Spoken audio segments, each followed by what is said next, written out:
د شل او څلوېښت د عددونو تر ټولو لوی ګډ قسم څه شی ده؟ د په بله بڼه هم لیکلی سو لوی ګډ قسم د څلوېښت او شلو ترمنځ څه شی ده. تاسې ګورئ موږ د هغه عدد په لټه کې یاستو چې هم څلوېښت او هم شل په هغه باندې تقسیم سي. لکه که خپله شل موږ په نظر کې ونیسو، شل یو وار په شلو کې قابل تقسیم دي او څلوېښت دوه وارې په شلو باندې قابل تقسیم دي. نو دغه شل چې دی یو ډیر ښه تر ټولو لوی ګډ قسم د څلوېښتو او د شل په منځ کې کیدلی سي، ځکه شل ومې ویلې که تقسیم د یو سي هم شل کیږي او که څلوېښت تقسیم د دوه سي هم شل کیږي. نو کوم مقسوم علیه یا ګډ قسم چې زموږ غوښته هغه شل ده. راځو نور مثالونو ته. د اووه او د لس او د اووه د عددونو تر ټولو لوی ګډ قسم څه شی ده؟ دا په داسې شکل هم لیکو لوی ګډ قسم د لس او اووه مساوي کیږي د چیش سره. اوس راځو دا په مثال کې سم کار کوو. لوی ګډ قسم د اووه او د لس په منځ کې، لس او اووه په منځ کې څه شی ده؟ راځو د هر څه د مخې د دغه لسو او دغه اووه دواړه قسمونه د دواړو لیکو. د لسو دپاره لیکلی سو یو ضرب د لسو کیږي لس، دوه ضرب د لسو کیږي لس، دوه ضرب د پنځو کیږي لس وبښئ، او پنځه ضرب د دوو کیږي لس، او لس ضرب د یو کیږي لس. همداسې د اووه دپاره لیکو یو او اووه، ځکه یو په اووه کې اووه کیږي او اووه په یو کې اووه کیږي. نو همداسې د دوی په منځ کې چې کوم ګډ قسم د هغه یو ده. دلته لیکو لوی ګډ قسم د لس او د اووه په منځ کې یو ده. راځو بل مثال ته. د یوویشت او دېرش د عددونو تر ټولو لوی ګډ قسم څه شی ده؟ یعنې دا په دې بڼه هم لیکلی سو لوی ګډ قسم د دېرش او د یوویشتو مساوي کیږي د چیش سره. راځو دا حل کوو چې دوی لوی ګډ قسم څه شی ده؟ لوی ګډ قسم د یوویشت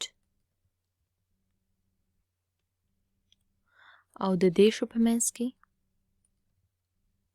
څه شی ده؟ اوس راځو د دوی هر یو قسمونه چې دي دا بیل بیل لیکو.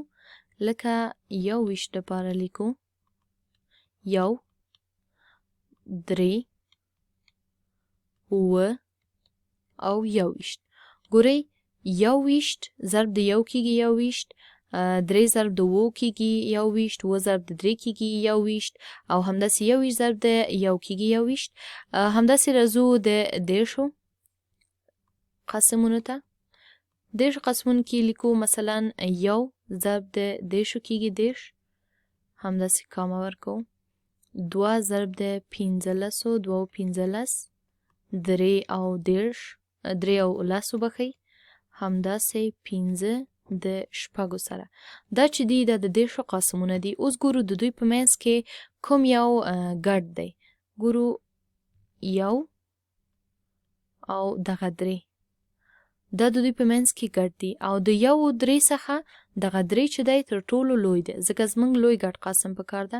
نو لیکو درې. یو بله طریقه هم ما ته زده کار کړې وه چې هغه کې موږ کولی سو یوویشت او دېرش په لومړي فکتورونو باندې تجزیه کو. ګورئ که ولیکو یوویشت او همداشې دېرش ولیکو،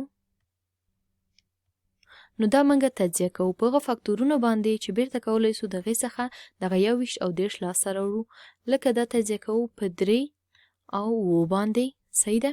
د دې نه نور زیات نه وړکې کیږي. او دېرش تجزیه کوو درې او لسو باندې. دغه لس بیا په دوه او پنځو باندې ویشو. تاسې ګورئ په دې طریقه کې هم موږ دغه درې مشترکه یا ګډه لاسته راوړه. صحیح ده؟ اوس راځو یو بل مثال ته.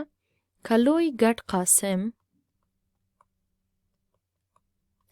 د 105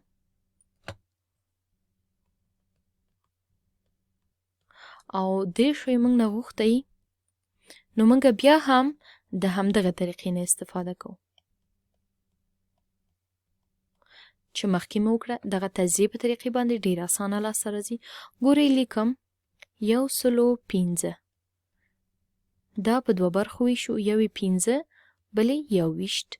دا 21 بیا په دوه برخو باندې ویشم، یو یې 3 او بلې هم و. د دې ځایه د 115 قسمونه چې دي هغه ګورئ 15 ضرب د 3 ضرب د 9 دي. صحیح ده، د دې قسمونه مو لاسته راوړ. اوس د دیشو همداسې لیکو، تقسیم دا په دوه برخو باندې ویشو، دیش او لس، همداسې لس په دوه برخو ویشو، 2 او 15. نو د دې ځایه د دیش قسمونه چې راځي 3 ضرب د 15 ضرب د 2. تاسې ګورئ دلته څه کوم چې شی مشترکه دي یا ګډ دي، هغه 3 ضرب د 15 دي.